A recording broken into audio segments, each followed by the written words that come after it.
कहानी की शुरुआत में हम देखते हैं कि एक लड़का एक स्टोर की तरफ जा रहा है। वह स्टोर से सामान खरीदते वक्त काफी सैड लग रहा था। वह अपने मन में सोचता है वो इससे थक चुका है। सस्ते और बहुत कम कंटेंट वाले चावल की जगह उसे प्रीमियम क्वालिटी का खाना खाना चाहिए जिसमें अलग अलग इंग्रेडिएंट्स हों। हल्के टेस्ट और कम बबल्स वाली बियर की जगह उसे स्ट्रॉन्ग बियर चाहिए जिसमें सही अमाउंट में बबल्स हों। फिर उसने एक बियर खरीदी और खाना खाते हुए भी उदास मन से सोचने लगा कि इस जगह की बजाय वो कहीं और जाना चाहेगा जहां वो सबके साथ एंजॉय कर सके। फिर हमें पता चलता है कि ये लड़का एक ऑर्डिनरी फैमिली से था। उसका परिवार बहुत हार्ड वर्किंग था। स्कूल पूरा करने के बाद उसने एक अच्छी यूनिवर्सिटी में पढ़ाई की और फिर चांस से उसे एक अच्छी कंपनी में जॉब मिल गई। लेकिन अचानक एक दिन उसकी मदर और फादर दोनों की डेथ हो जाती है जिसकी वजह से वह डिप्रेशन में चला जाता है। वह ऐसे ही 4 साल तक डिप्रेशन में रहता है। फिर अचानक उसे फिर से जॉब मिलती है और अब वह एक छोटी गेम डेवलपिंग कंपनी में काम कर रहा है। ये सब सोचते हुए उसे खिड़की की दिशा से सिगरेट्स के स्मोक की स्मेल आती है और वह देखने जाता है कि कौन सिगरेट पी रहा है। जैसे ही वह खिड़की खोलता है वह एक अलग डायमेंशन का गेट देखता है जिसे देखकर वह काफी सरप्राइज्ड हो जाता है। फिर उसके फोन पर शो गेट का नोटिफिकेशन आता है। वह सोचता है क्या सिर्फ मैं ही इस गेट को देख सकता हूँ? अगर यह कोई फ्यूचर गेट होता तो बेहतर होता, लेकिन फिर भी अगर यह मेरी लाइफ बदलने का रास्ता है तो मैं इसे एक बार ट्राई करना चाहूंगा, लेकिन इसे यूज कैसे करूं? फिर वह एक आइटम उस गेट के अंदर डालने की कोशिश करता है लेकिन वह आइटम अंदर नहीं जाता। तब उसे कंफर्म हो जाता है कि इस गेट के अंदर उसके अलावा कोई भी आइटम नहीं जा सकता। फिर वह आगे सोचता है कि ऐसा भी हो सकता है कि मैं अंदर चला जाऊं और वापस ना आ सकूं। वैसे भी इससे कोई फर्क नहीं पड़ता, चलो अंदर चलते हैं। उस डायमेंशनल गेट के अंदर जाकर वह एक पुराने घर में पहुंचता है और उसे देखकर सोचता है कि यह घर बहुत पुराना लग रहा है। यह सब कुछ रियल में बहुत एक्सपेंसिव लगता है। फिर वह खिड़की से बाहर देखता है और बाहर का व्यू देखकर उसे ये गांव बहुत पसंद आते हैं। थोड़ी देर बाद वह साइड टेबल पर एक शाइनिंग पेपर देखता है जिस पर इस डायमेंशनल गेट के कॉन्ट्रैक्ट के बारे में लिखा था। असल में इस गेट की मदद से वह जब चाहे एक जगह से दूसरी जगह जा सकता है, लेकिन यह गेट सिर्फ 2 बार ही काम करेगा। फिर वहां एक और चीज रखी थी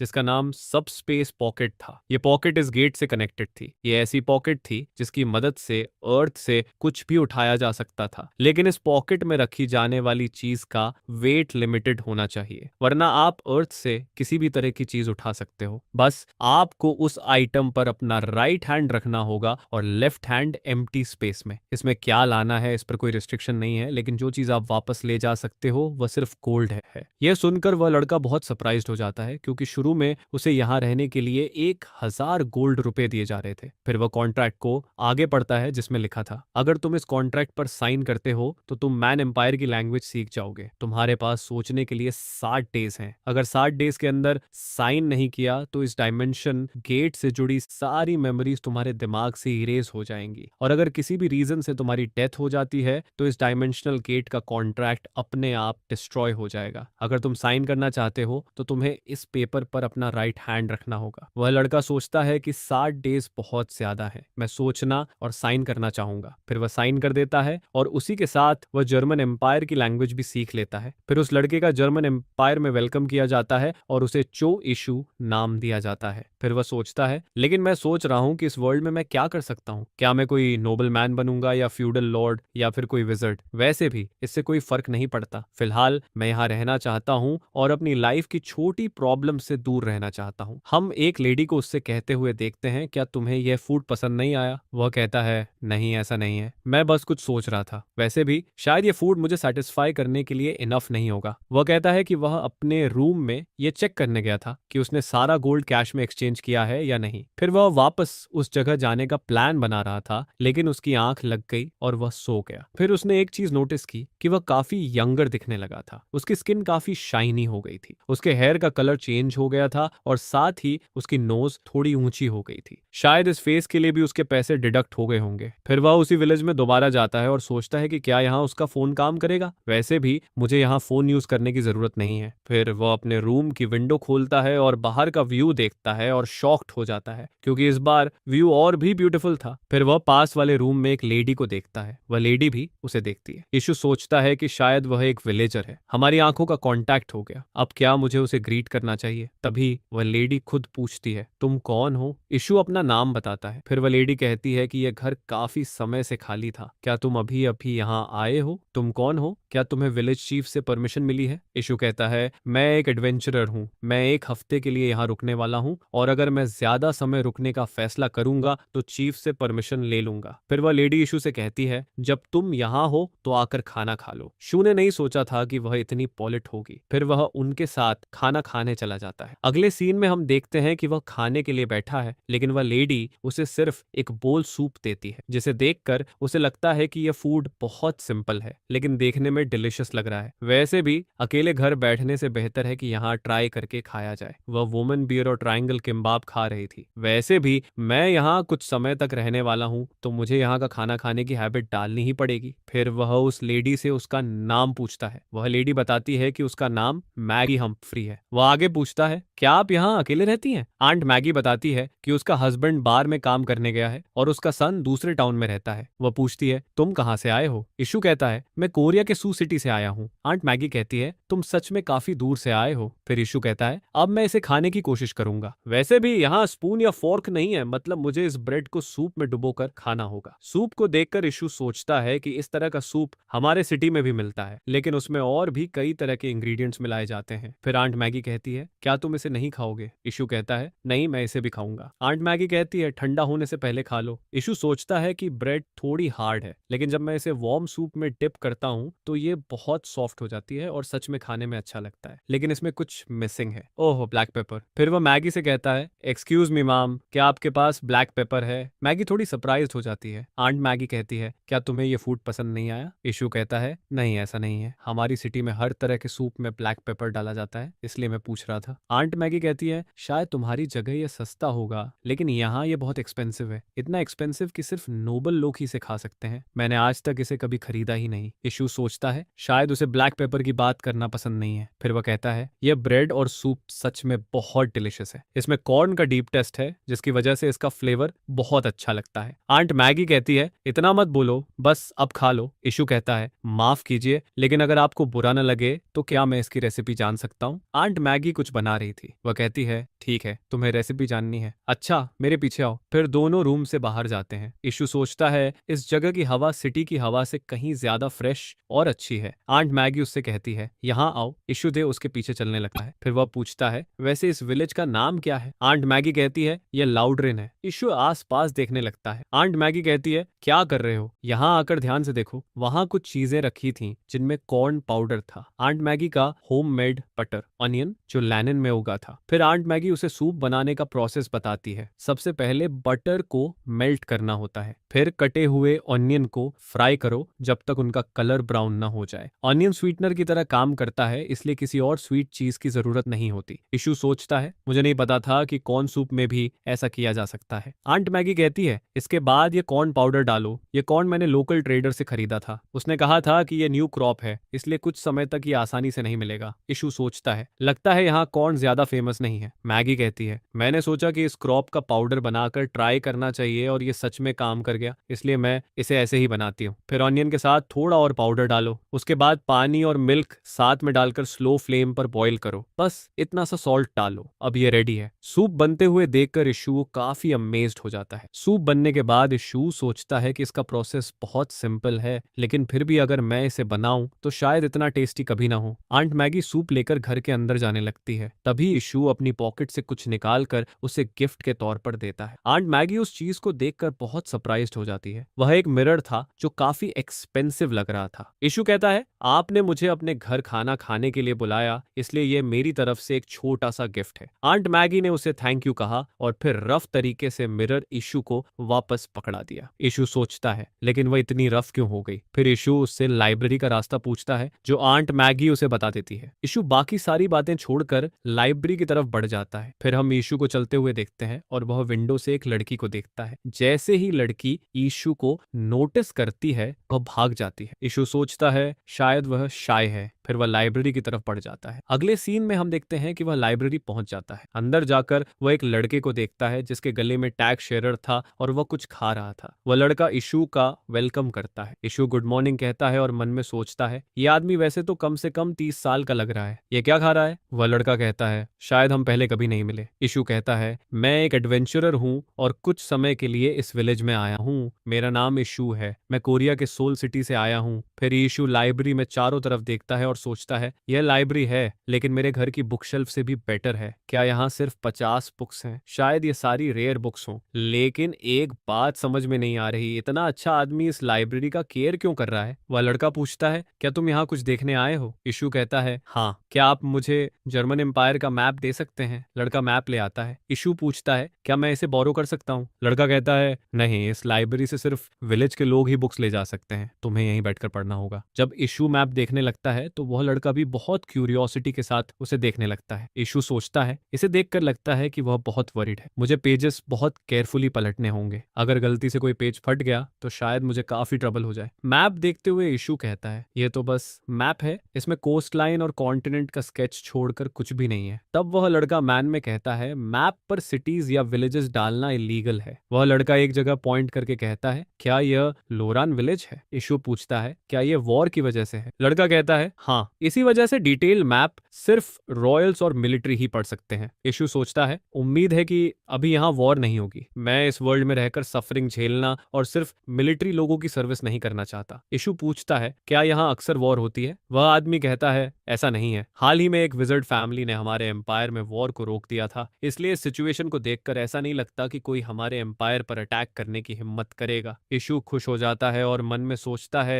अच्छा है कि मुझे मिलिट्री की सर्विस नहीं करनी पड़ेगी। फिर वह लड़का अपना इंट्रोडक्शन देता है और बताता है कि उसका नाम हांस है, वह इस विलेज में स्ट्रेंथ से जुड़े सारे काम संभालता है। वह इशू से कहता है अगर तुम मेरी एज के आसपास हो तो चलो फ्रेंड्स बनते हैं। फिर इशू अपनी एज बताता है जो 23 है। हांस शॉक्ड हो जाता है और इशू से कहता है क्या तुम यंग दिखने के लिए कोई ड्रिंक या लोशन वगैरह यूज करते हो, क्योंकि मैं तो 17 साल का हूँ। हांस की एज सुनकर इशुए शॉक्ड हो जाता है। इशुए ने नहीं सोचा था कि वह इतना यंग होगा। फिर दोनों दोस्त बन जाते हैं। फिर इशू उससे उस फूड के बारे में पूछता है। हांस कहता है यह ब्रेड है जिसके ऊपर रास्पबेरीज है। पहले फ्लैट ब्रेड को कुक किया जाता है और कुछ डेज के लिए छोड़ दिया जाता है, फिर उसके ऊपर अलग अलग फूड डाला जाता है। इस पर मैंने क्रशड रास्पबेरीज डाली हैं। इसके बाद हंस इशू से कहता है क्या तुम एक बाइट लेना चाहोगे? इशू मन में सोचता है इसे देखकर तो यह ज्यादा टेस्टी नहीं लग रहा। फिर इशू हांस से पूछता है वैसे यहाँ की नियरेस्ट सिटी कौन सी है? हांस कहता है पुशिंग सिटी सबसे पास है, लेकिन वहां कार से पहुंचने में 3 डेज लगते हैं। फिर इशू पूछता है फिर बिगेस्ट सिटी कौन सी है? हांस कहता है आर्मीनिया सिटी, लेकिन मैं कभी वहां नहीं गया। कुछ मर्चेंट्स हमारे विलेज आते हैं, उनसे मैंने इसके बारे में सुना है। यह हमारे एम्पायर की कैपिटल सिटी है, वहां कार से जाने में 1 महीने से भी ज्यादा लग जाता है। जब हांस कुछ लोगों के आने की आवाज सुनता है तो वह सोचता है कि मर्चेंट्स लौट आए हैं। वह इशू से पूछता है कि क्या वह कल इसी टाइम लाइब्रेरी का ध्यान रख सकता है, क्योंकि हांस को मर्चेंट से मिलने जाना है। इशू थोड़ा कंफ्यूज्ड हो जाता है। फिर हांस कहता है कि वह लाइब्रेरी से अपनी जरूरत की चीजें भी ले सकता है। फिर इशू मना नहीं कर पाता। फिर दोनों बाहर आते हैं जहां हमें कुछ मर्चेंट्स दिखते हैं। उन मर्चेंट्स को देखकर इशू को बहुत कूल फील होता है। वह हांस से कुछ कहने जाता है लेकिन देखता है कि हांस वहां से जा चुका है। हम देखते हैं कि हांस आंट मैगी से पूछ रहा है कि वे कहाँ गए। सब लोग बहुत हरी में हैं। इशू को लगता है कि उसे जल्दी अपने घर लौटना चाहिए क्योंकि उसे कुछ सामान खरीदना है। इसके लिए उसे गोल्ड चाहिए। घर आकर वह सोचता है कि पहले शावर ले लेना चाहिए। फिर वह आगे सोचता है कि मैं इस वर्ल्ड से दूसरे वर्ल्ड में कुछ भी लेकर नहीं जा सकता। सिर्फ अंडरवेयर पहनकर दूसरे वर्ल्ड जाना थोड़ा ज्यादा हो जाएगा। यह अजीब है, लेकिन मैं क्या कर सकता हूँ? हाँ, बार बार आने जाने से बेहतर है कि गोल्ड कॉइन्स का बॉक्स ही दूसरे वर्ल्ड ले जाऊं। इसी के लिए मुझे सब स्पेस पॉकेट चाहिए। फिर वह दूसरी जगह जाता है, अपने 2 गोल्ड कॉइन्स लेता है और मर्चेंट्स को देखने बाहर निकलता है। फिर वह एक रेस्टोरेंट में जाता है जहां मर्चेंट्स ठहरने वाले थे। वहां बहुत सारे लोग हैं जिन्हें देखकर इशू को अच्छा लगता है। वह वहां आंट मैगी को देखता है। आंट पूछती है इशू क्या तुम खाना खाने आए हो? खैर इसके लिए तुम्हें थोड़ा वेट करना पड़ेगा। इशू कहता है कोई प्रॉब्लम नहीं। फिर आंट कहती है मैं थोड़ी देर में तुम्हारे लिए खाना ले आऊंगी, तब तक ये पी लो। इशू कहता है थैंक यू। फिर वह सोचने लगता है अगर ये बियर होगी तो इसका टेस्ट कैसा होगा? क्या ये वैसा ही टेस्ट करेगा जैसा पहले मेरे फादर पीते थे या कुछ अलग होगा? फिर आंट उसे बियर देती है जिसे देखकर वह बहुत सरप्राइज्ड हो जाता है क्योंकि वह ऐसी बियर काफी टाइम से पी रहा है। वह बियर की एक भी ड्रॉप करने नहीं देता और पूरा ध्यान से पीता है। उसे इस बियर का टेस्ट बहुत डिलिशियस लगता है। वह फिर से पीता है। फिर आंट मैगी वहां आती है। आंट मैगी कहती है इस ड्रिंक के बदले तुम्हें 1 सिल्वर और 5 कॉपर कॉइन्स देने होंगे। इशू एक गोल्ड कॉइन देता है जिसके बदले उसे 8 सिल्वर कॉइन्स और 5 कॉपर कॉइन्स वापस मिलते हैं। वह सोचता है इसका मतलब है कि 10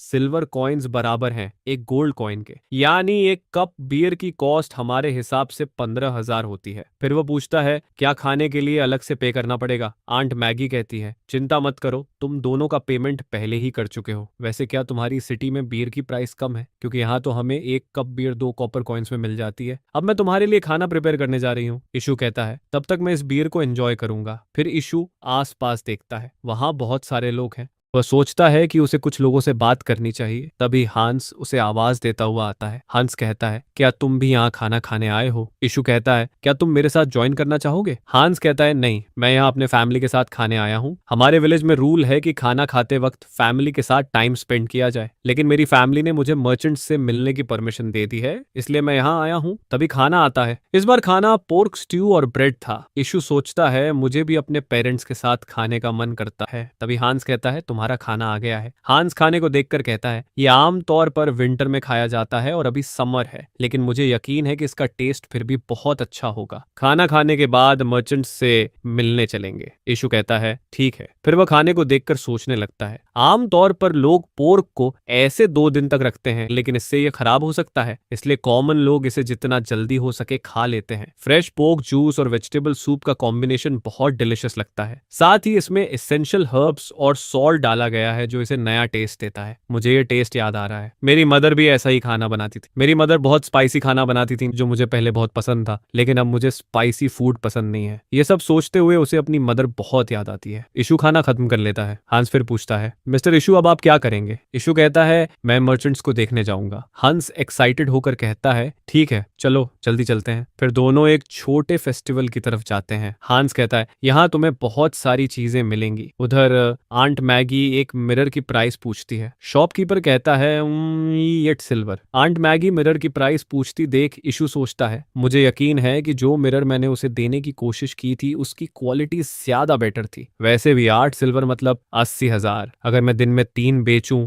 महीने में 90, तो मैं महीने के 7 मिलियन कमा सकता हूँ। ऑसम। फिर आंट मैगी उससे चीप मिरर मांगती है। शॉपकीपर उसे 3 सिल्वर का विजर्ड मिरर दिखाता है, जिसे देखकर आंट मैगी भी समझ जाती है कि यह मैजिक से बना मिरर है। दूसरी तरफ इशू एक आदमी को देखता है और उसे देखकर सोचता है, मैंने यहाँ ये फेस पहले कभी नहीं देखा। वह बूढ़ा आदमी इशू से कहता है, तुम कहाँ से आए हो? इशू जवाब देता है, मैं कोरिया से आया एक एडवेंचरर हूँ, मेरा नाम इशू है। वह बूढ़ा आदमी कहता है, यह नाम मैंने पहली बार सुना है, ये जगह सच में यहाँ से बहुत दूर होगी। इशू कहता है, यह किसी मिरेकल से कम नहीं है कि मैं यहाँ तक जिंदा पहुंचा। वैसे आजकल स्पाइसेस की प्राइस क्या चल रही है? बूढ़ा आदमी कहता है, ब्लैक पेपर 6 गोल्ड पर पाउंड है, नटमेग 6 गोल्ड, शुगर 1 गोल्ड और सॉल्ट 2 कॉपर। इशू बहुत ध्यान से सोचता है, 1 पाउंड करीब 450 होता है, 450 होता है, यानी ब्लैक पेपर का 1 किलो करीब 12 गोल्ड, मतलब लगभग 1.2 मिलियन। ये तो ऑसम है। फिर वह पूछता है, क्या आर्मेनिया में हर जगह यही स्टैंडर्ड फॉलो होता है? बूढ़ा आदमी जवाब देता है, हाँ, प्राइस लगभग हर जगह सेम ही है। ये सब सुनकर इशू अपने दिमाग में एक डेंजरस बिजनेस प्लान बनाने लगता है। वह सोचता है, ट्रांसपोर्टेशन फी, सिटी टैक्स और शॉप रेंट को ध्यान में रखकर भी अगर मैं यहाँ थोड़ा सस्ता बेचूं तो भी ठीक रहेगा। इनके रिएक्शन देखकर लगता है कि मर्चेंट्स इनोसेंट रूरल पेजेंट्स से डील करते हुए प्राइसेस बढ़ा देते हैं। वैसे भी इस जगह स्पाइसेस बहुत एक्सपेंसिव है। अगर मुझे इन्हें बेचने का रूट मिल गया तो शायद मैं आर्मेनियन एम्पायर का सबसे रिच आदमी बन सकता हूँ। अगर ऐसा हुआ तो मैं डन हूँ, मैनेजर पार्क। हम देखते हैं कि वही लड़की पेड़ के पीछे से इशू को देख रही है। इशू उस बूढ़े आदमी से पूछता है, पोर्ट से ब्लैक पेपर लाने में आपको कितना कॉस्ट पड़ा? बूढ़ा आदमी जवाब देता है, ये तो मैं नहीं बता सकता। फिर इशू कहता है, क्या मैंने बताया था कि जहां से मैं आया हूं वहां ब्लैक पेपर बहुत चीप है? फिर इशू एक ईवल स्माइल देते हुए कहता है, अगर हम इस बारे में बात करें तो शायद मैं ये स्पाइसेस रीजनेबल प्राइस पर प्रोवाइड कर सकता हूँ। बूढ़ा आदमी इशू से कहता है, 3 गोल्ड। और वह कॉन्टिनेंट आखिर है कहाँ? इशू कहता है, अगर मैं इसे यहाँ ला दूं और इन्हें बिग सिटी जाने का बर्डन कम हो जाए तो ये लोग इसे 2 गोल्ड कॉइन में खरीद लेंगे, राइट? वैसे एग्जैक्ट प्राइस डिसाइड करने से पहले मैं दूसरे मर्चेंट से भी बात करूंगा। ये सुनकर बूढ़ा आदमी कहता है, तो तुम अपने सारे ब्लैक पेपर क्यों नहीं बेच देते? इशू सस्पिशियस नजरों से उस आदमी को देखता है और कहता है, लगता है तुम्हारे पास सप्लाई की कमी है ना? बूढ़ा आदमी जवाब देता है, बिल्कुल है। हर बार जब यह क्रॉप उगती है तो रॉयल फैमिली और एलीट लोग ही इसे खरीद लेते हैं। इसी वजह से हमारे जैसे ऑर्डिनरी लोग चाहकर भी इसे खरीद नहीं पाते। इसी वजह से इस बार मैं सिर्फ 5 पाउंड ब्लैक पेपर ही खरीद पाया। आइसू सोचता है अब समझ आ रहा है कि यह इतना एक्सपेंसिव क्यों है, इतना दूर से लाया जाता है। अगर वे इतनी दूर से 2 क्रेट भी ब्लैक पेपर ले आए तो वही बहुत बड़ी बात है। फिर वह कहता है माफ कीजिए लेकिन आज मेरे पास कुछ भी नहीं है। तब वह बूढ़ा आदमी उसे एक कार्ड देता है और कहता है ये रख लो। उस कार्ड पर लिखा था spice store, Colin Makwal, central market of Armania city, pie street number 5। फिर बूढ़ा आदमी कहता है अगर कभी तुम्हारे कॉन्टिनेंट के लिए ट्रेड रूट खुले तो मेरी दुकान पर जरूर आना, और अब गुड बाय। अगले सीन में यीशु एक बच्चे को बैठा हुआ देखता है। वह सोचता है कि उसे उस बच्चे से बात करनी चाहिए। वह उसके पास जाता है और पूछता है हे किड, क्या तुम यहीं रहते हो? बच्चा कहता है मैं बच्चा नहीं हूँ, मैं 10 साल का हूँ। यीशु कहता है माफ करना। फिर वह लड़का पूछता है तुम कहाँ से आए हो? यीशु कहता है कोरिया से। बच्चा कहता है झूठ, मैंने 100 किताबें पढ़ी हैं फिर भी कोरिया के बारे में नहीं सुना, तुम क्या बात कर रहे हो? यीशु कहता है क्या तुम्हें पता है मैं 23 साल का हूँ और मैंने हजारों किताबें पढ़ी हैं, फिर भी बहुत सी चीजें हैं जिनके बारे में मुझे अभी जानना है। और क्या तुम्हें लगता है कि तुम मुझसे ज्यादा जानते हो? वह लड़का कहता है मैं एक जनरल मर्चेंडाइजर का बेटा हूँ, मिनोस स्ट्राइव्स। और तुम? आइसू अपना नाम बताता है जिस पर वह लड़का कहता है ये बहुत इंटेलेक्चुअल नाम है, और वैसे हजारों किताबें पढ़ने वाले हो तो क्या तुम रिच हो? क्योंकि यहाँ हजारों किताबों की कीमत कई 100 मिलियन होती है। फिर यीशु कहता है खैर मेरा एक सवाल है। लड़का सरप्राइज्ड होकर पूछता है क्या पूछना चाहते हो? तब यीशु वही मिरर निकालता है और कहता है क्या तुम इसे चेक कर सकते हो? तुम्हारे हिसाब से इस मिरर की क्या कीमत होगी? लड़का जवाब देता है अगर ऑफिशियली बेचा जाए तो करीब 3 गोल्ड। यीशु पूछता है ऑफिशियली? तब लड़का कहता है इस क्वालिटी से साफ है कि यह मैजिक से बना है लेकिन इस पर सील नहीं है, इसका मतलब यह किसी इलीगल विजर्ड ने बनाया है जिसे रॉयल्स की अप्रूवल नहीं मिली। फिर यीशु पूछता है तो मतलब ये सेल नहीं हो सकता? शायद मुझे इसे चुपचाप सेल करना चाहिए। लड़का कहता है हाँ इसे ब्लैक मार्केट में बेच सकते हो। नोबल फैमिलीज यूनिक चीजें कलेक्ट करने में क्रेजी हो जाती हैं, इसलिए यह इजी रहेगा। हम देखते हैं कि वह लड़का उस मिरर को बहुत पसंद करता है। यीशु कहता है क्या तुम इसे रख सकते हो? लड़का शौक होकर कहता है सच में मैं इसे रख सकता हूँ, लेकिन एक सेकंड, क्या इसके बदले कोई कंडीशन होगी? क्योंकि इस वर्ल्ड में फ्री कुछ भी नहीं होता। इसके बाद यीशु उस लड़के से पूछता है तो मैं एक सवाल पूछूं, तुम बुसिंग से आए हो ना? क्या आसपास और भी गांव है? लड़का जवाब देता है एक बड़ा विलेज है रूसन जो यहाँ से 2 घंटे दूर है, लेकिन मुझे लाउडरिन ज्यादा पसंद है। यीशु पूछता है क्यों? लड़का कहता है क्योंकि यहाँ के लोग ग्रीडी नहीं है और यहाँ गुड क्वालिटी है, चीप प्राइस में मिलती है, इसलिए हॉर्सेस को भी पसंद आती है। और हाँ, आंट हम्फ्री के बनाए डिलिशियस फूड को मैं कैसे भूल सकता हूँ? यीशु मन में सोचता है लगता है सबको आंट हम्फ्री का खाना पसंद है। फिर यीशु पूछता है हरमानिया सिटी के बारे में क्या? लड़का कहता है रहने के लिए तो बहुत अच्छी जगह है, बस घर बहुत एक्सपेंसिव है। यीशु पूछता है क्या बहुत ज्यादा एक्सपेंसिव? फिर उसे सिल की प्राइस याद आती है। लड़का बताता है कि इस विलेज में एक हट की कीमत 20 गोल्ड है जो लगभग एक हॉर्स की कीमत के बराबर है। फिर लड़का कहता है मिस्टर आइसू थोड़ा वेट कीजिए, मैं आपको कुछ देना चाहता हूँ। वह यीशु को कुछ देता है और कहता है ये हमारा घर है, ग्राउंड फ्लोर पर स्टोर है, अगर आप काम करना चाहें तो हमेशा वेलकम है। फिर वह अचानक कहता है आपको देखकर लगता है आप रिच फैमिली से हैं, इसलिए मैं ये सजेस्ट कर रहा हूँ, और लगता है वहां आप विमेन के बीच पॉपुलर भी होंगे, लेकिन ऑब्वियसली आप मेरे टाइप के नहीं है। यीशु जवाब देता है ये तो अफसोस की बात है, लेकिन तुम भी मेरे टाइप के नहीं हो। लड़का कहता है अब मैं अपने फादर के पास वापस जा रहा हूँ। जाते जाते वो कहता है अगर तुम हमें एक और मिरर ला दो तो मैं उसे सेल कर दूंगा। यीशु पूछता है सच में? लड़का कहता है हाँ, इस क्वालिटी के साथ अगर ऑक्शन में रखा जाए तो इसकी कीमत बहुत होगी। अगर तुम सप्लाई देने का प्रॉमिस करो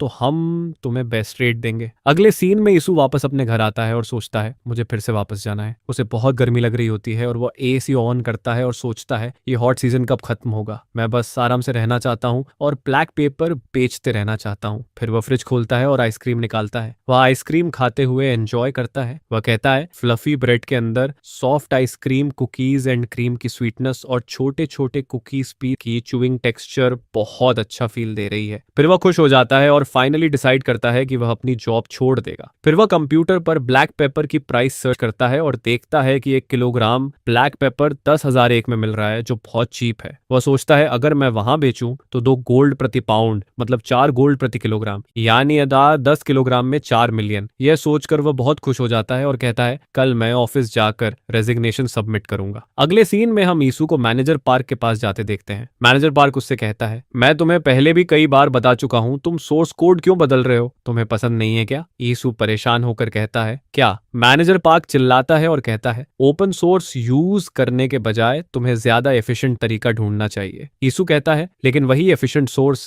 पहले एरर की वजह बना था। फिर यीशु अपने मन में प्रोग्रामर की उन सारी चीजों के बारे में सोचने लगता है जिनमें बहुत मेहनत लगती है। तभी मैनेजर चिल्लाता है और कहता है, हे क्या तुम मेरी बात सुन भी रहे हो? उसका मैनेजर कुछ पेपर्स गिरा देता है जो आयसू ने काम के लिए बनाए थे और उसे डांटते हुए कहता है, क्या तुम अपने डेड पेरेंट्स को एक्सक्यूज बनाकर ऐसे ही जोन आउट होने का सोच रहे हो? यीशु शॉक हो जाता है और मन में सोचता है, क्या यह आदमी सच में पागल है? फिर उसका मैनेजर लगातार बोलता रहता है, वीक मेंटल हेल्थ वाले ब्रैट्स की यही प्रॉब्लम होती है, ये दूसरे इनोसेंट लोगों को भी अफेक्ट करते हैं। तभी आयसू फैसला कर लेता है, अब उसे रिजाइन करना ही होगा और वह रिजाइन कर देता है। अगले सीन में वह किसी और के रूम में जाता है। वह आदमी उसे पोलाइटली बैठने को कहता है। फिर यीशु कहता है, मुझे कुछ पर्सनल रीजंस की वजह से रिजाइन करना पड़ेगा। वह आदमी पूछता है, ये मैनेजर पार्क की वजह से है ना? यीशु कहता है, अब तक मैंने जो भी उन्होंने कहा वह सब किया, हर टॉन्ट और अब्यूज सुना, लेकिन अब वे मेरे पेरेंट्स के बारे में गलत बातें कह रहे हैं जो अब मुझसे टॉलरेट नहीं हो रहा। वह आदमी कहता है, हम सब मिलकर पार्क मैनेजर के खिलाफ कंप्लेंट करने के बारे में सोच रहे हैं। सीईओ हमारी कंप्लेंट सुनता है लेकिन उसके खिलाफ एक्शन नहीं ले पा रहा क्योंकि उसे सपोर्ट करने वाले लोग बहुत कम हैं और जब उसकी एबिलिटी की बात आती है तो वह काम में इतना भी बुरा नहीं है। इसी वजह से हम उसे फायर नहीं कर पाए। मैं अपने काम पर कॉन्सेंट्रेट ही नहीं कर पा रहा था क्योंकि मैनेजर पार्क ने जो कहा था वही दिमाग में घूम रहा था। वह आदमी कहता है, मैं समझ सकता हूँ, मैंने तुम्हें जॉब पर इसलिए रखा क्योंकि मुझे तुम्हारी सिचुएशन पता थी, लेकिन अब हालात और ज्यादा खराब हो गए हैं। खैर, मैं तुम्हारी सिचुएशन समझता हूँ, इसी वजह से मैं तुम्हें अब नहीं रोकूंगा। सच कहूँ तो मुझे खुद नहीं पता ये कंपनी कब तक सरवाइव करेगी, लेकिन मुझे उम्मीद है कि हमें फिर से प्रॉफिट्स मिलेंगे। वह कहता है, तुम सच में बहुत अच्छे इंसान हो, अपना ख्याल रखना। यीशु अपने मन में सोचता है, अगर ये डायमेंशन गेट नहीं होता तो मुझे पार्क मैनेजर के साथ और कई साल काम करना पड़ता। फिर वह उस आदमी से कहता है, मुझे समझाने के लिए धन्यवाद, अब मैं यहाँ से जाने की परमिशन चाहता हूँ। वह आदमी कहता है, ठीक है। ऑफिस से बाहर आकर वह सोचता है, मुझे उम्मीद है कि ये कंपनी मेरे बिना भी अच्छे से चलेगी। अगर मैं चला भी जाऊं तो जो लोग बचे हैं मुझे भरोसा है वे कंपनी संभाल लेंगे, लेकिन मैं सोच रहा हूं पार्क मैनेजर का क्या होगा। खैर, अब उससे मेरा कोई लेना देना नहीं है। अगले सीन में हम देखते हैं कि वह ब्लैक पेपर और शुगर दोनों लेकर बिजनेस करने के लिए दूसरी वर्ल्ड में जाने वाला है। फिर वह खुद से कहता है, मेरे बैंक में 41 थे और मेरे पास 100 थे,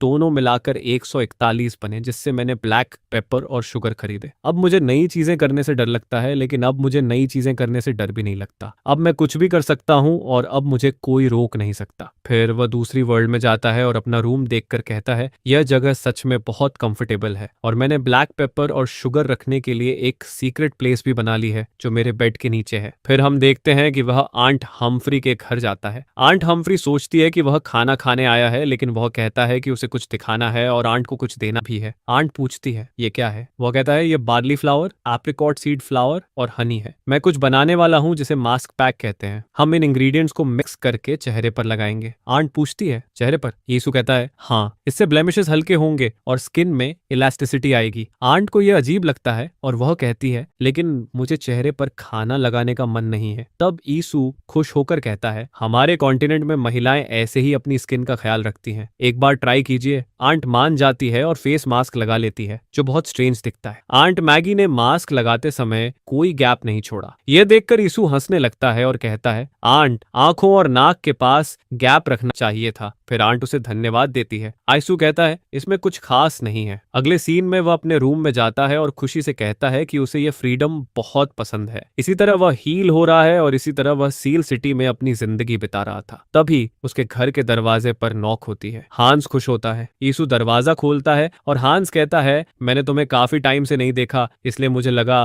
तुम चले गए हो। यीशु कहता है, नहीं नहीं। हांस कहता है, क्या तुम मुझे थोड़ा टाइम दे सकते हो? क्या तुम मेरे साथ हॉप्स कलेक्ट करने चलोगे? यीशु पूछता है, हॉप्स क्या होते हैं? हांस कहता है, इसका यूज बीयर बनाने में होता है और मैं खुद बीयर बनाता हूँ। वैसे तुम यहाँ कितने टाइम तक रहने वाले हो? यीशु कहता है, मुझे नहीं पता, पहले मैं विलेज चीफ से बात करूंगा। हांस कहता है, अगर तुम कहो कि तुम लंबे टाइम तक रहोगे तो उसे अच्छा लगेगा। हमें हमेशा मैन पावर की जरूरत रहती है। वह कहता है, यहाँ बहुत सारे काम होते हैं, हे काटना, जानवरों को खाना देना, पानी लाना, बीयर बनाना, करना, ग्रेन्स पीसना और लाइब्रेरी की प्रोटेक्शन भी करनी होती है। फिर यीशु हांस से पूछता है, मैंने हाल ही में एक ब्लॉन्ड हेयर वाली लड़की देखी थी, वह कौन है? हांस सरप्राइज्ड होकर कहता है, ब्लॉन्ड हेयर? हमारे विलेज में ऐसी कोई लड़की नहीं है, यहाँ सिर्फ एक लड़की है, लेकिन वह थोड़ी वियर्ड है। यीशु पूछता है, वियर्ड कैसे? हांस बताता है, उसे यहाँ आए हुए 10 साल हो गए हैं। वह अपनी माँ के साथ रहती है, लेकिन नेबर्स से ज्यादा इंटरेक्ट नहीं करती। यीशु कहता है, सच में? हांस आगे कहता है, लेकिन उन्हें जो भी काम बताया जाता है वे सब करते हैं। आखिर विलेज में रहने के लिए काम तो करना ही पड़ता है। यीशु कहता है, क्या इसी वजह से तुम मुझे हॉप्स कलेक्ट करने ले जाना चाहते हो? हांस कहता है, सिर्फ यही वजह नहीं है। अगर ध्यान से सोचें तो टैक्सेस हटाने के बाद जो पैसा बचता है वह ऐसे ही खर्च हो जाता है। इसी वजह से जब मर्चेंट्स आते हैं तो रेंट कलेक्शन और बाकी सब चीजें वही मैनेज करते हैं। यीशु कहता है, तो क्या तुम उन्हें अपना वॉलेट मानते हो? हांस हंसने लगता है। तब यीशु उस बच्चे की बातें याद करके सोचता है, यहाँ के विलेजर्स बस इतना कमाते हैं कि किसी तरह दिन निकल जाए, इसलिए जो भी दे दो वे बिना बार्गेन किए ले लेते हैं। हमारी करंट सोसाइटी में ये इमेजिन करना मुश्किल है। शायद फ्लोइंग वाटर की तरह जीना यही होता है। ये अच्छा है। दोनों उस जगह पहुंचते हैं जहां वे जा रहे थे। हांस यीशु को एक फ्रूट दिखाता है और कहता है, जो भी फल ऐसा दिखे सब लाना है। यीशु फल को हाथ में लेकर सूंघता है, उसे स्मेल अच्छी लगती है। ग्रास और फ्रूट का मिक्सचर जैसा स्मेल आता है। फिर यीशु कहता है, मैंने सुना है कि बिना होप वाली वर्ल्ड की बीयर का टेस्ट खराब होता है। यह अच्छी बात है कि यहाँ होप है। यीशु इन थॉट्स में खो जाता है। हांस उसे कहता है, मिस्टर यीशु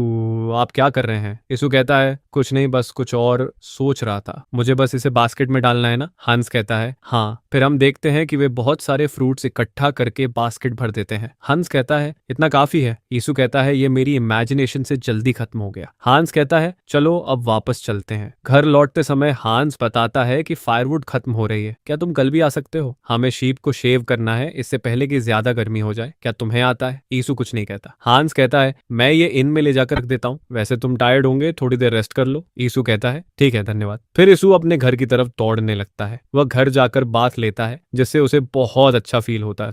फिर वह सोचता है, अच्छे शावर के बाद बियर परफेक्ट रहेगी। अगर मैं दूसरी वर्ल्ड में बियर पीने वाला हूँ तो वहां कुछ फूड भी ले जाना चाहिए। फिर वह बहुत सारे फूड के बारे में सोचता है और खुद से कहता है, मेरा मन यह सब खाने का है। वह फोन पर फूड देखता है और प्लान करता है कि इसे दूसरी वर्ल्ड में ले जाकर खाएगा। काफी सोचने के बाद उसे एक फूड पसंद आता है जिसे वह ऑनलाइन ऑर्डर कर देता है। कुछ टाइम बाद डिलीवरी भी आ जाती है। वह सबस्पेस पॉकेट की मदद से वह फूड दूसरी वर्ल्ड में ले जाएगा। वह सोचता है, दूसरी वर्ल्ड में यह फूड खाना बहुत मजेदार होगा। चलो अब दूसरी वर्ल्ड में कोरिया का टेस्ट एंजॉय करते हैं। दूसरी वर्ल्ड में पहुंचकर वह सोचता है, लेकिन यहाँ ये फूड खाऊं कैसे? इस वर्ल्ड में तो प्लास्टिक बोल तक नहीं है। ध्यान से देखूं तो मैं अब तक अपनी एसेंशियल चीजें भी यहाँ नहीं लाया हूँ। पहले मुझे वापस जाकर कुछ चीजें ले आनी होंगी। फिर वह कोरिया से कुछ बोल्स लेकर आता है। उसी टाइम हांस आ जाता है। हांस अंदर आते ही कहता है, मैं काफी देर से डोर नॉक कर रहा था, लेकिन अंदर से किसी की आवाज नहीं आई। यीशु बिना कपड़ों के था और अचानक हांस को देखकर एकदम स्टन्ड हो गया। हांस कहता है, सॉरी, मैं बिना परमिशन अंदर आ गया, अगली बार परमिशन लेकर ही आऊंगा। यीशु कहता है, ठीक है। फिर दोनों गार्डन में जाते हैं और बात करने लगते हैं। हांस कहता है, जब तुम यहाँ नहीं थे तब मैंने तुम्हारा कोटा कवर करने के लिए काफी मेहनत की।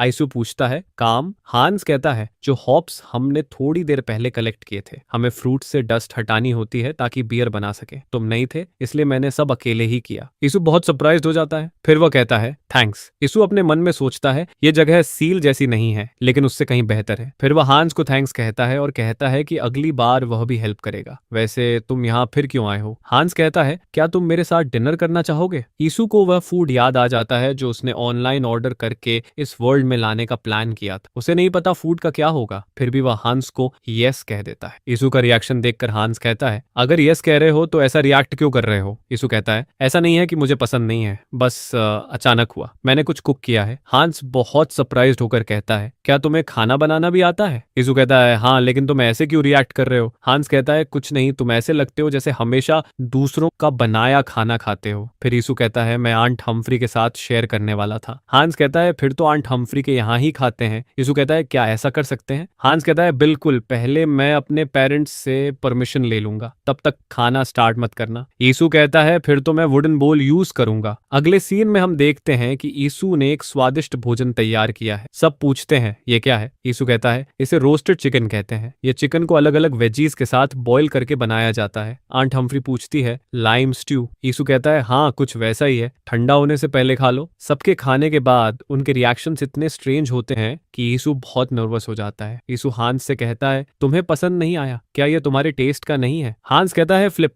इस खाने ने मेरी पूरी वर्ल्ड ही फ्लिप कर दी। यीशु कहता है, क्या? आंट हम्फ्री अपने हस्बैंड से पूछती है, क्या आप ठीक हैं? उसका हस्बैंड कहता है, यह इतना डिलिशियस था कि मैं बेहोश हो गया। फिर आंट हम्फ्री यीशु से पूछती है, इस खाने में स्पाइसेस यूज किए हैं क्या? यीशु अपने मन में सोचता है, आंट हम्फ्री को कुकिंग का काफी एक्सपीरियंस है, तभी उन्होंने जल्दी पकड़ लिया कि मैंने स्पाइसेस डाले हैं। फिर वह कहता है, हाँ ये मेरे होम टाउन में कॉमन स्पाइस है। आंट हम्फ्री कहती है, क्या ये तुम्हारा टाइप नहीं है? हांस चिल्लाकर कहता है, ये बिल्कुल मेरा टाइप है। हम्फ्री का हस्बैंड भी कहता है, ये मेरा टाइप भी है। फिर आंट हम्फ्री सबसे कहती है, अब अच्छे से खाओ। सब बहुत एंजॉय करके खाना खाते हैं। अगले दिन सुबह का सीन दिखाया जाता है। यीशु कहता है, ठीक है चलो अब ब्लैक पेपर बेचने चलते हैं। मर्चेंट ढूंढते समय वह एक लड़की को हॉर्स पर राइडिंग करते देखता है। यीशु अपने मन में सोचता है, वह बहुत सुंदर है, लोग उसे देखकर रास्ता दे रहे हैं, क्या वह अनोखी है। लड़की के पास खड़े आदमी को देखकर यीशु सोचता है, यह लड़का कितना कूल दिखता है। वह लड़की एक्साइटेड होकर यीशु को देखती है और कहती है, माय लव। यीशु नर्वस होकर सोचता है, लव और मैं, यह पहली बार सुन रहा हूँ। लड़की हॉर्स से उतरती है और मेरी तरफ आने लगती है। फिर हम देखते हैं कि वह यीशु को पार करके पीछे खड़ी आंट मैगी के पास चली जाती है। हमें पता चलता है कि लड़की का नाम रोज है। रोज आंट मैगी से कहती है, आप यहाँ कब से काम कर रही हैं? आप ही वजह है कि मैं घर से चुपके से बाहर आती रहती हूँ। आंट मैगी कहती है, तो अब मुझे ये जगह छोड़नी पड़ेगी। रोज कहती है, क्या? अगर मुझे रोज मैगी का बनाया खाना नहीं मिला तो मैं मर जाऊंगी। आंट मैगी रूड होकर रोज से कहती है, मैं फिर से कह रही हूँ, मुझे अपनी जिंदगी फ्रीडम के साथ जीना पसंद है, और अगर मैं चाहती तो रॉयल फैमिली की बेस्ट शेफ बन चुकी होती। रोज डरावनी आवाज में कहती है, अगर आपने मेरे लिए खाना बनाने से मना किया तो मैं आपका हाथ काट कर साथ ले जाऊंगी। यीशु अपने मन में सोचता है, यह कितनी स्केरी है। आंट हम्फ्री कहती है, फिर तो तुम मेरा बनाया खाना कभी नहीं खा पाओगी। रोज कहती है, इसका मतलब जल्दी से मुझे सबसे डिलिशियस खाना दो, इंग्रेडिएंट्स मैं लाई हूं, जितना चाहो यूज करो। आंट हम्फ्री कहती है, ठीक है पहले जाकर वॉश कर लो। लड़की फ्रेश होने के लिए दौड़ जाती है। जाते जाते वो कहती है, अगर इसमें ब्लैक पेपर डाला तो मैं छोड़ने वाली नहीं हूँ। हम्फ्री कहती है, ये पॉसिबल नहीं है। यीशु अपने मन में सोचता है, इसे ब्लैक पेपर से नफरत है। हांस यीशु से कहता है, मिस जीजे बहुत ब्यूटीफुल है ना? यीशु कहता है, हाँ। हांस कहता है, लेकिन वह थोड़ी बैड टेम्पर्ड है। हांस कमेंट करने ही वाला होता है कि रोज आकर कहती है, बैड टेम्पर्ड? लेकिन कौन? रोज को पास से देखकर हांस का दिल जोर से धड़कने लगता है। रोज कहती है, डरो मत, सब ठीक है। जब मेरे खराब टेम्पर की रूमर फैली थी तब मैं बहुत गुस्से में थी, अब उसे वापस लेना देर हो चुकी है। मुझे लगता है मेरे ड्राइवर ने ही ये रूमर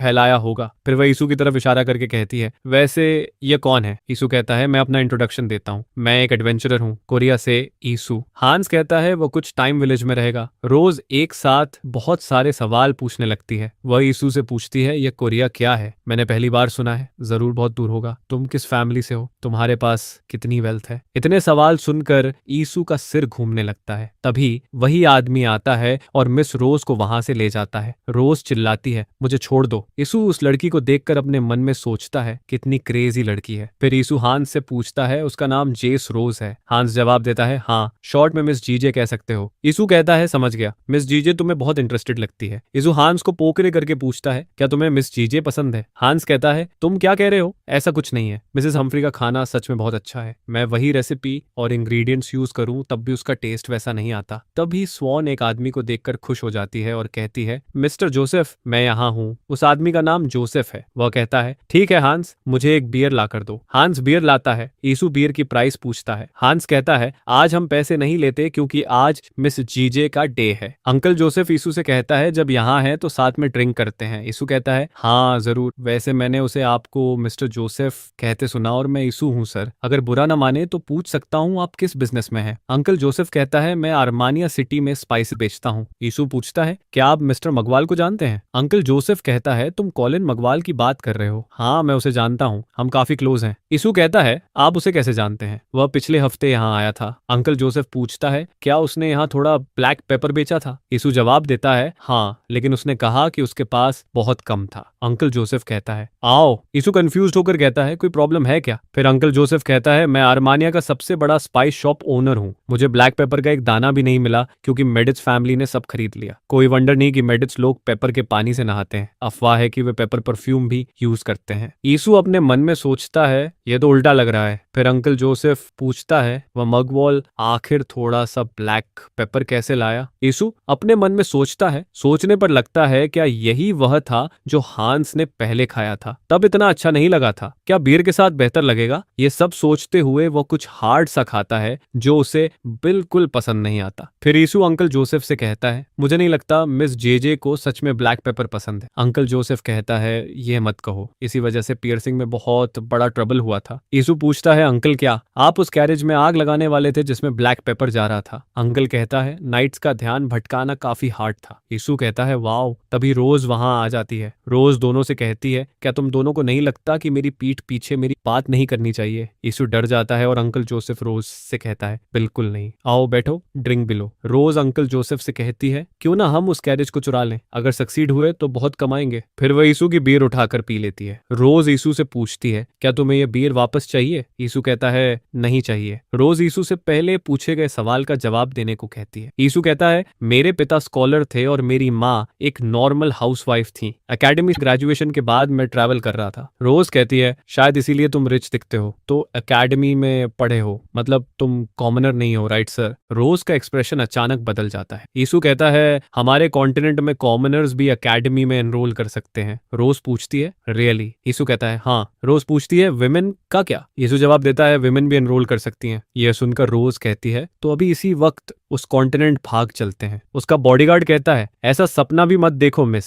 तभी मैगी उनके लिए खाना बनाकर लाती है जिससे रोज बहुत खुश हो जाती है। रोज खाने ही वाली होती है कि उसका बॉडीगार्ड रोककर कहता है मैं आपको कुछ सस्पिशियस दिखने वाला खाना खाने नहीं दे सकता। रोज कहती है मैंने ऐसा खाना पहले कभी नहीं देखा। फिर वह कहती है तो क्या मैं भूखी रहूं, तुम वही चाहते हो ना। और फिर वह चुपचाप खाना शुरू कर देती है। वह इतना एंजॉय करती है कि उसे हेवन जैसा फील होता है। मैगी कहती है मैं खाने के बारे में एक्सप्लेन करूंगी। रोज अचानक कहती है रुको मैं एक्सप्लेन करूंगी। इस सूप में सॉफ्ट क्रीम का टेस्ट है जो वेजीज बटर और मिल्क का मिक्स है। मेरे मुंह में बार्ली की पॉपिंग टेक्सचर बहुत रिफ्रेशिंग लग रही है। ट्रफल मशरूम की खुशबू इसे लक्सूरियस बनाती है। और ये पोटैटो नाम का फूड है जिसे मैं पहली बार खा रही हूँ। ये क्रम्बली भी है और सॉफ्ट भी और बहुत टेस्टी है। रोज की टेस्ट सेंस देखकर यीशु बहुत सरप्राइज्ड हो जाता है। रोज कहती है ऑब्वियसली ये मैजिक था, मैंने कुछ विजिट बास्टर्ड्स पर पैसे खर्च किए, मैंने अच्छा किया ना। अंकल जोसेफ कहता है हाँ तुमने बहुत अच्छा किया। यीशु अपने मन में सोचता है लगता है उसे विजिट्स पसंद नहीं है। यीशु सोचता है सूप का टेस्ट क्लैम चाउडर जैसा है, यह स्वादिष्ट है, लेकिन पोटैटोज और क्लैम्स का टेस्ट हार्मोनाइज करना इजी नहीं रहा होगा। उसने ऐसे इंग्रेडिएंट्स से बनाया है जो उसने पहले कभी नहीं देखे थे। वह सच में ग्रेट है। रोज कहती है ज्यादा रिएक्ट मत करो और बैठ जाओ, मैंने इसलिए कहा क्योंकि यह बहुत डिलिशियस था। फिर रोज कुछ देखकर पूछती है ये क्या है। आंट हम्फी कहती है कैबेज को बॉइलिंग वाटर में लेमन जूस, रास्पबेरी जूस और पे लीव्स के साथ पिकल किया गया है। जब तुम आई थी तो मैंने शुगर भी डाली थी। रोज एक्साइटेड होकर कहती है आई लव यू मैगी। अगर मैं मैगी को किडनैप कर लूं तो सब मुझ पर डाउट करेंगे ना। उसका बॉडीगार्ड कहता है अगर आप चाहें तो मैं किडनैप कर सकता हूँ। रोज कहती है हे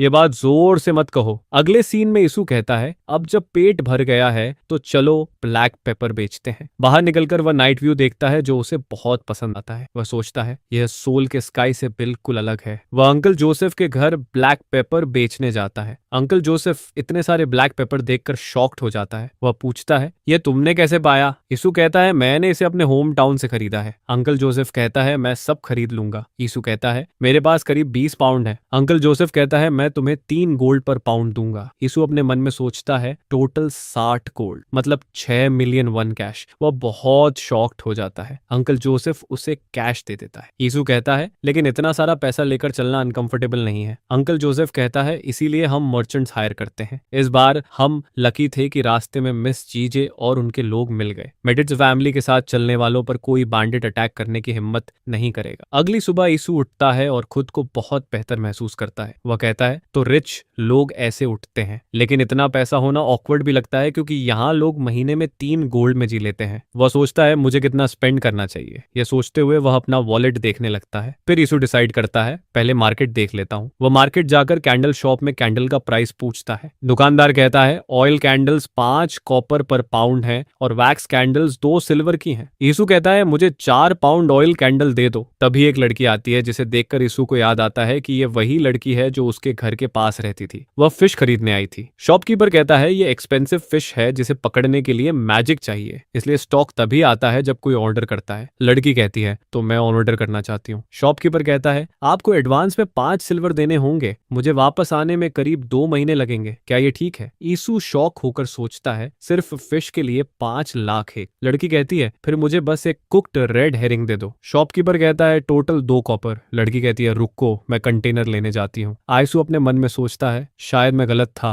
वो ब्लॉन्ड नहीं है। अगले सीन में रोज मार्केट आती है और यीशु को बुलाने लगती है। यीशु कहता है मिस जेजे क्या आप कुछ खरीदने आई हैं? रोज कहती है मैं तुम्हें ढूंढ रही थी यीशु। फिर रोज डरते हुए कहती है क्या तुम मेरे साथ थोड़ी वॉक पर चलोगे? यीशु कहता है ठीक है। अगले सीन में रोज पूछती है मैंने सुना है तुमने जोसेफ को ब्लैक पेपर बेचा। यीशु नर्वस होकर कहता है क्या मिस्टर जोसेफ ने बताया? यीशु अपने मन में सोचता है काश इसे सीक्रेट ही रखा होता। रोज कहती है नहीं, मैं तो उससे आज सुबह ही मिली थी और मुझे स्मेल आ गई थी। यीशु अपने मन में सोचता है स्मेल आ गई थी, लगता है कम से कम वह ब्लैक पेपर के लिए काफी सेंसिटिव है। यीशु कहता है एक्चुअली मुझे ब्लैक पेपर बहुत पसंद है, इसलिए मैंने अपने होम टाउन से थोड़ा खरीदा था और ट्रांसपोर्टेशन के पैसे निकालने के लिए यहाँ बेच दिया। रोज कहती है मुझे समझ नहीं आता लोग ऐसी चीज के लिए इतने क्रेजी क्यों होते हैं। यीशु अपने मन में सोचता है शायद वह बस ब्लैक पेपर से ऊब चुकी है या फिर वह सच में इसे हेट करती है। फिर यीशु कहता है लेकिन मुझे तो ये पसंद है, रेमंड पर यूज करने पर यह बहुत डिलिशियस लगता है। जब ब्लैक पेपर को स्पाइसी और स्वीट रामेन सूप के ऊपर टॉपिंग की तरह यूज किया जाता है, रोज पूछती है क्या तुम कुछ खा रहे हो? यीशु जवाब देता है नहीं कुछ नहीं, शायद तुम इसे इसलिए हेट करती हो क्योंकि गाय इसे बहुत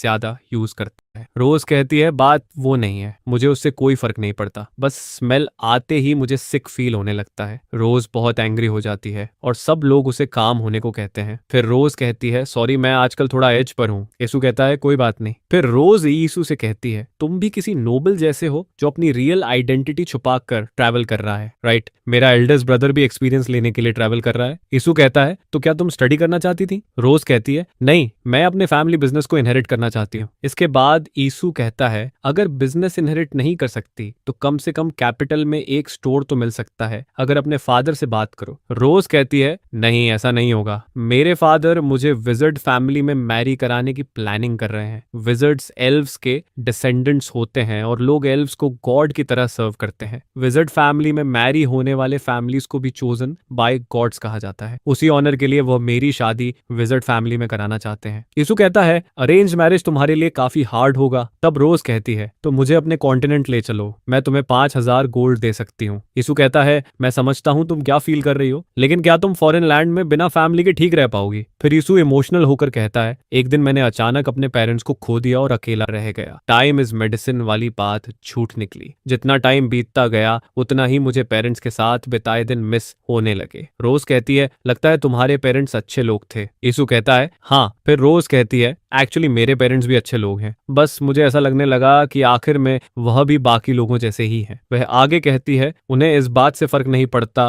कि मुझे क्या पसंद है या क्या हेट है, वे बस चाहते हैं कि मैं एडल्ट्स के बनाए स्टैंडर्ड्स पर खड़ी उतरूं। फिर रोज कहती है वैसे मेरा घर यहाँ से करीब 4 दिन दूर है, कभी विजिट करना। यीशु कहता है ठीक है, जब मैं इस जगह का आदी हो जाऊंगा। फिर रोज कहती है रास्ते में मैगी को किडनैप कर लेना तो और अच्छा रहेगा। यीशु कहता है मुझे लगता है मुझे जाना ही नहीं चाहिए। रोज कहती है मैं तुम्हें 5,000 गोल्ड दूंगी। यीशु कहता है ये आंट हम्फ्री को देना ज्यादा बेटर नहीं होगा। बात खत्म होने के बाद रोज वहां से चली जाती है। फिर यीशु वहां एक ओल्ड मैन को देखता है और उससे बात करने जाता है। वह आदमी यीशु का नाम जानता होता है। वह यीशु से पूछता है क्या तुम इसी विलेज में रहने वाले हो? यीशु कहता है तो आप मुझे जानते थे, मुझे पहले आपसे मिलने आना चाहिए था, सॉरी मैं लेट हो गया। असल में वह आदमी विलेज का हेड होता है। फिर ओल्ड मैन कहता है कोई बात नहीं, अपना काम करो, अब तो हम नेबर्स जैसे ही हैं। यीशु कहता है ठीक है, तो क्या मैं यहाँ रह सकता हूँ? यीशु बहुत शॉक्ड हो जाता है। अगले सीन में एक कार विलेज में आती हुई दिखती है। तभी मैगी चिल्लाकर कहती है ओल्ड मैन। मैगी गुस्से में कहती है तुम कहाँ चले गए थे? ओह माय गॉड, तुम तो एक बच्चा भी ले आए। कुछ लोग वहां आते हैं और उनके साथ एक बेबी होता है। मैगी पूछती है, क्या बच्चा हेल्थी है? वह लेडी कहती है, हाँ वह बिल्कुल हेल्थी बॉय है। बेबी को देखकर मैगी इमोशनल हो जाती है। फिर पता चलता है कि वे मैगी का बेटा और बहू हैं। ये देखकर यीशु बहुत अच्छा फील करता है। अगले सीन में हांस यीशु के घर आता है। यीशु कहता है, क्या हुआ और फायरवुड चाहिए? हांस कहता है, नहीं चलो बेबी को देखने चलते हैं। दोनों बेबी को देखने जाते हैं और दोनों को बेबी बहुत क्यूट लगता है। फिर हांस कहता है, मिस्टर यीशु मुझे आपको कुछ बताना है। यीशु पूछता है, क्या बात है? हांस कहता है, एक नोबल हमारे विलेज को खरीदने की कोशिश कर रहा है। यीशु पूछता है, सीरियसली इसका क्या मतलब है? हांस कहता है, मतलब हमारा विलेज किसी भी मोमेंट सेल हो सकता है। यीशु कहता है, क्या ये तो सीरियस प्रॉब्लम है। तभी बेबी हंसने लगता है, जिसे देखकर यीशु कहता है, इस सिचुएशन के सामने ये ज्यादा इंपॉर्टेंट नहीं है, राइट? हांस कहता है, शायद हाँ। अगले सीन में यीशु हांस को एक अलग जगह ले जाता है और पूछता है, वैसे जो बात तुमने पहले बताई थी वह सीरियस प्रॉब्लम नहीं है क्या? हांस कहता है, कौन सी? यीशु कहता है, वही नोबल वाली बात। हांस कहता है,